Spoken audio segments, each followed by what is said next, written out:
everyone. My name is Diego Alfonso, and I'm with the Florida Aviation Network, broadcasting live and in the clear from the Howard Hughes Aviation Museum on the grounds of Sun and Fun at Lakeland Linder Regional Airport in sunny Lakeland, Florida.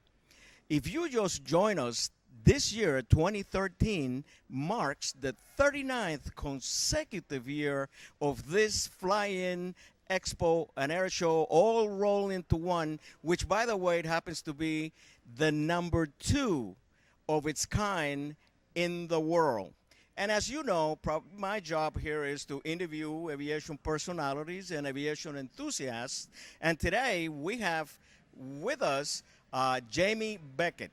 Jamie is heads the Polk Aviation Alliance. Polk Aviation Alliance. And he's with us here today to let us know what this is all about. Hi, Jamie, and welcome to the program. Diego, thanks so much. It's a thrill to be back here at Sun and Fun. Well, Jamie, why don't you just tell us a little bit about what this is all about? Because it was really new to me. And it's new to a lot of people, so that's okay if you trip on the name. You'll know it later, the Polk Aviation Alliance. I am a flight instructor and a mechanic. My career has been in aviation, but I spent a few years as a city commissioner in Winter Haven, Florida, where the greatest airport in the world resides, I have to say. I came to realize when I was in politics that general aviation is in real peril because there are so many different factions that don't work together. Even in this county, Polk County, which is larger than the state of Rhode Island, almost as big as Delaware, there are 4 publicly owned airports, there are seaplane bases, there are privately owned airports, there are tourist destinations and education centers like Sun and Fun or Fantasy of Flight. And there was no means of them presenting themselves as an industry, as one entity, to any political or financial body. So I took a risk. I made a phone call. I invited people to lunch, basically. That was it.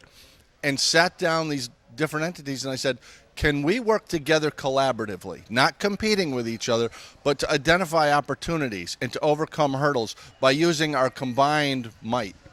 And to my great surprise and real satisfaction, everybody said yes.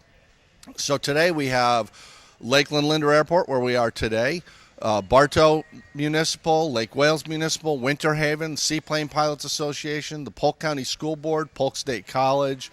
We just have an enormous group of people that have banded together, and it's really becoming a real success. We're starting to get some traction. Okay, and so basically, what I gathered from your explanation is you're trying to provide some kind of protection for the aviation industry in this area, or you probably, I think this is going to spread. You know, ideally, I would love it to become a model where people can look at us and say, that's working. You might have to modify it a little bit for your area. For instance, part of our great advantage is, as you know, as a designated pilot examiner, more flight training happens in Central Florida than anywhere in the world. Exactly. There's every natural advantage here. We have summer all winter long. It's a terrific place to be. But every place you go, every airport in America has something about it that's unique and special. That really matters. If you can take our model and put it onto your geography, that's perfect. And that's going to be important as we grow, as we bring new people into aviation, and frankly, as aviation changes, which it always does. Okay, so this force, that we can call it that, it would be put together from all general aviation-oriented industries or groups? You know, it can be whatever you want. We started out with airport managers and the management of existing entities, Sun and Fun and Fantasy Flight, Seaplane Pilots Association, established things that really have their own sense of identity.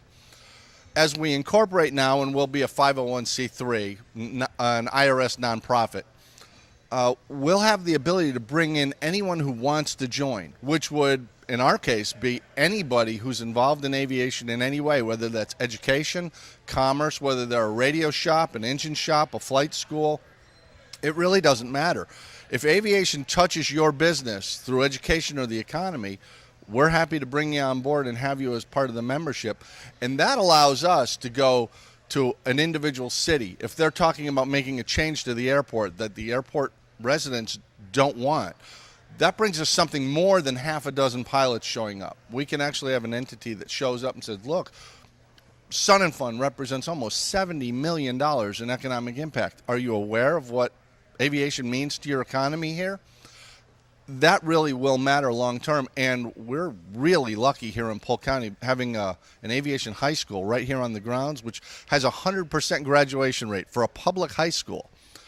You know, as we bring new kids in, which we really are doing here in Polk County, they need good examples of not only how to get in aviation, but how to stay there. And as you know, aviation has changed through the years. Now we're looking at unmanned aerial vehicles. The public fears those. We have to have enough of a command of it so we can represent that message, and they don't fear it anymore. Well, one of the things that I noticed is, and I'm correlating this to this, is that there is some sort of an attrition rate going on in the aviation population. And I think it has to do mainly with the lack of marketing, if we want to say that, to really promote aviation 100%, because basically aviation gets the bad publicity for free. Yeah. Oh, yeah. Because every time there is an accident somewhere, whether it happened in New Guinea or Sao Paulo, Brazil, we're going to know about it here. So do you plan to, in the course of your operation, to have some sort of a public relation type of thing? We'll certainly do marketing and media, but our goal is to support the existing entities, not to invent a whole new way of doing things. For instance, Sun and Fun, since we're here, has a terrific message. Volunteerism is just rampant here, and it's fantastic. But as you say, aviation gets negative publicity for free, and we get it all the time. And whenever I talk to school groups, college kids, and any group, there's so many misconceptions about what it takes to get into aviation. Most aren't aware that pilots are a minority. The support staff is much larger than the pilot population. So if you don't want to fly, that doesn't mean you can't be involved in aviation and be successful. Still, the majority of people I talk to think to be a pilot, you have to have perfect vision, a flat stomach, a full head of hair, be 25 years old, and that's not true at all. I mean, my oldest student was 77 years old, and he flew fine. I mean, anybody can do this if you put in the work, and that's the key. Yeah. I guess the basic formula for being a pilot is you have to start with one, which is you have to have a burning desire to learn how to fly. Absolutely true. If you have that, you got everything. But now that we were talking about, I cannot resist whenever I'm talking to or interviewing someone aviation related without going into your background and the background as a pilot. So would you please tell us, how did you get interest in aviation? You know, it's kind of odd. I'm a prime example of people who had misunderstandings. My dad was an Air Force pilot. I was born in Arizona when he flew at Williams Air Force Base flying F-86s. He went to Pan Am and ended up being a captain on 747. And until my mid-20s, I was under the impression you had to be in the military to be a pilot because everybody I knew who flew, and I knew a lot of people who flew, but they had all been in the Air Force or the Navy. Right. I was a long-haired musician in New York City, living in Greenwich Village, and I read a magazine and found out anybody can learn to fly. And I started lessons. And if there's a harder place than Greenwich Village to start learning to fly, I don't know what it is. But it changed my life. It really did. Did you learn to fly up in New York? I started in Long Island, out at MacArthur. MacArthur Airport. Sure. Then I went into Connecticut, and I was flying out of Brainerd Field in Hartford. And then I decided to really get serious. I'd been playing around at getting my private, because that's all I wanted to do. I was just going to get my private license so I could get out of the city easier. But I found out I was kind of good at this, and I really liked it. And aviation was much more broad than I thought, being just military and commercial. So I went to Comair Aviation Academy, which turned into Delta Academy. Correct. Got a great education, great opportunity, and I got my first flying job in Winter Haven, Florida. I'd never even heard of it before. I thought it was a great place, and I went off to better flying jobs. But I kind of started to realize I wasn't going to go to an airline. I was much more interested in education and experimentals and warbirds, and I gravitated that way. So I came back to Winter Haven and made it my home. I've been there for more than 20 years, and it's been a great career. I got to help rebuild a B-17. I've worked on a couple B-25s and a P-38. I've gotten to do fabric work over at Fantasy of Flight and put together some That's a low racers. start right now.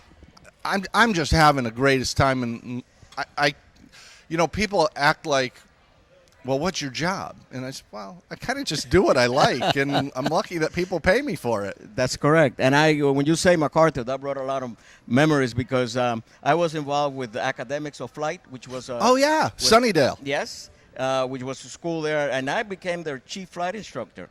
No kidding. Yeah, I started doing the groundwork for them because they had the That's school where I started flying. A guy named Vlada Magic was my instructor. Oh, okay, sure. And Jim, He had a Pan Am background as well. yeah, well, he was the flight engineer for the Clipper. See, this is a small world. I'm sorry. Isn't that Aviation. something? Yes. You put together two people who have never met. They're going to find a common It's bond. an unbelievable thing. And I flew with them up until I came to Orlando. No And, kidding. Yes. Jim Etchison. Well, you guys started my aviation career. I took my initial private pilot Isn't ground that school something? and my written in your facility. That's something. Well, now I want to finish with this. I like you to let us know how you made the transition from pilot, mechanic, aviation enthusiast into politics. It's actually pretty simple. When I was instructing in Winter Haven, there was a magazine on the field, and I started teasing the editor, and he challenged me to write a story, and I did, and they paid me. I was shocked. That became a bigger and bigger part of my career, and now I write for Gleim Publications and AOPA, and I write a weekly column for General Aviation News. And because of that, people become aware of you and that you're in town and what your thought processes are. And I wrote an editorial about how badly managed our airport was, and it was. And I was at the airport one day, and some people I really respect kind of cornered me and said, would you consider running for city commission? There's an empty seat. So I talked to my wife and talked to my kids, and we all agreed. And I ran against an incumbent mayor, a two-term incumbent mayor, and beat her with 62% of the vote. Oh, my God. And I can't tell you how happy I am because we've got new airport director. We've got a completely new way of doing business at our airport. We've bonded the county together. It has been a tremendous, tremendous experience, and I'm so glad I took that risk because it has really paid off here in Polk County.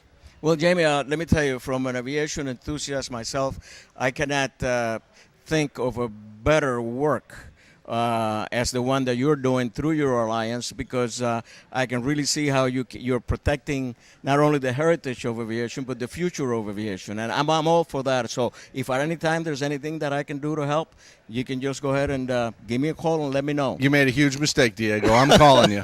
All right. Well, fortunately, we have reached that point in the interview where we're going to have to say goodbye, and time is essential sometimes, and I was just informed that we can be here a little longer. Excellent. So we're going to wait for some sort of a signal here when we're going to stop this. So, well, fortunately, beyond flying and being a mechanic, I can talk, so we can stay as long as you want, Diego. Well, I'll tell you what. I want to pick another area of it. Just tell me, how do you got interested in being an aviation mechanic? That's a great question. I was editing a magazine. I had worked my way up through writing, and I was editing a small magazine about experimentals and home builds. And it occurred to me I didn't have the nuts and bolts knowledge I really would feel comfortable writing about this. And because I knew a lot of people who were doing home building, EAA members and things like that, I understood the construction of an airplane to a pilot's level, but not to a mechanic's level. So I decided to take a sabbatical and go get my A&P, and it was a great decision. It's a tremendous, tremendous experience. But it really does give you insight into what's under the skin of that airplane and how it's constructed. And through the years, that's been really my great gift from aviation to me, is I've gotten to work at Tom Riley's Warbird Museum when it was up in Kissimmee, rebuilding a B-17. Over at Fantasy of Flight, I've gotten to work on de Havillands and things from way back when airplanes were built out of wood and fabric. It's been incredible because, for me as a writer and a real aviation enthusiast, that's really my thing.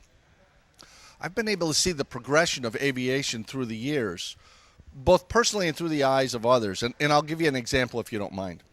Over at Fantasy of Flight, every once in a while, they do an open cockpit day, and they let people get in the planes. And I help them out, and they tend to give me the P-40. And I love that because 20 years before the P-40, which the Flying Tigers flew, the same company was building the Jenny. Wood, fabric, 90 horsepower, and it couldn't even hold the nose up in the turns. Now you've got this machine that goes 350 miles an hour at 25,000 feet. And you put a 14-year-old kid in that cockpit, and they look at the dials and the switches, and Then you say, now think about this. When your dad drove you to the train station to go into the military, his car had maybe 40 horsepower. The train that took you to basic training maybe went 30 miles an hour, and it burned coal. You're flying something that has 1,250 horsepower, goes 350 miles an hour, 25,000 feet in the air. It doesn't matter where you're from. You're the most famous guy in town because you are Buck Rogers. You got that right. And it's an amazing thing. Kids start to realize, wow, this is a John Wayne machine. If Bruce Willis was 25, he'd want to fly that. I totally agree with you. You know, from a mechanic standpoint, because I'm also a mechanic, I really think that the pilot that is not a mechanic is a little bit on the back of the curve, because usually the pilot needs to wait for something to happen to act upon it and try to fix it or make a decision, whatever needs to be done. You know, a great practical example of that is carb ice.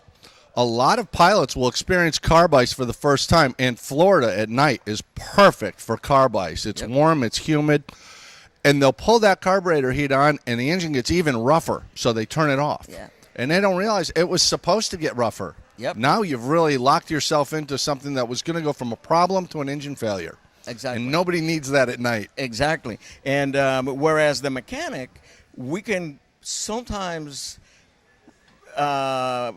see something coming. In other words, it's not going to get us by surprise, but we're going to know that it's about to happen. So I really think that being a mechanic, although, you know, when I do check rides, I always tell the applicant, I said, you know, I am a mechanic, but I don't expect you to be. Mm-hmm. Your job here today is just to, when it comes to systems, it's just what's in the book. If you know more than that, good for you. But what we want to know is that you know the basics of the system, how they operate, and if you have a system malfunction, what is it that the manufacturer and the FAA requires you to do.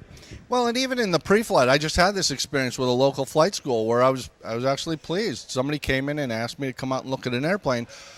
They got a nick in their propeller from some FOD, and they were coming out and saying, is that too big? Do I need to have a mechanic look at that and dress it out or something? And that's a great thing when somebody realizes, I don't have the level of knowledge on this, and that might actually become a stress riser that becomes a crack, and half of that prop leaves during flight. I better go ask somebody before I fly. That's the way to go, and frankly, I think too many pilots don't make use of mechanics for the knowledge they have. Mechanics have very specialized, deep knowledge on really specific things, so it's worth asking. Yeah, I think that the proper training for the pilot when it comes to maintenance and stuff is to make them aware of the fact that they don't know enough to make those decisions, the go, no-go decisions. So the best way to do this, in my book, and it's not even mine, I just read Stephen Hawking's little saying, and he says that ignorance is not really the enemy, it's the illusion of knowledge. And that blew my mind. Oh, it blew my mind because if you come to an airplane and you're not a mechanic and you see something that it doesn't look right, don't make that decision yourself. Go get the mechanic. And I often tell people when I talk to school groups or business groups about aviation and what it's all about, I make the point that you and I know and most of them don't. Flying is optional. Maintenance is mandatory. That's correct. It doesn't matter if that airplane flies or not. You've got to do the 100-hour. You've got to do the annual. You've got to do the ADs. And when you put it in that perspective, all of a sudden it raises the mechanic up on a peer level with the pilot because, frankly, they are. They know things, and they have insight into that airplane that the pilot needs. It's a team effort. It's not one or the other. Exactly. And one of the things that I stress a lot on the check rides is the knowledge and the operational skills after they read 91-213, where the FAA has done, I think they did a great job when they made that, it's like a checklist. If an instrument or equipment is not working properly, is it required by an AD or not? Right. And then you go, you go here. Yes, you stop the flight. Yeah, that flow chart is a terrific one. It makes it easier for people to realize, do I need this instrument or do I not? Can I placard this as inoperative and fly, or do I have to do something about it before we start the engine? Exactly. And one of the things that I find at the when I do check rides is that the pilot applicant really doesn't understand that if the cigarette lighter is not working, the airplane is grounded until it is decided what's going to be done with that. Yeah. Either and they kind of look at me and I said, no, I said every instrument when that airplane was certified, the type data sheet says everything was working. That's the way it's got to be. Now, we have some saying, as you know, when we go to 91 to 13, that we can go ahead and fly even with inoperative equipment, but there's a process that we have to follow. We're just being signaled where we need to stop right now, and I'll tell you, I really hate fun. Because we really got into this, and I really enjoy so much talking to you. Thanks, Diego. Let's hang out after the show. Sure, and I wish you lots of luck with your next proposal there. Thanks so much. And you stay there. You hear? Because we're going to come back in a few minutes, and we have some great aviation enthusiasts that you want to hear what they have to say. See you in a little bit.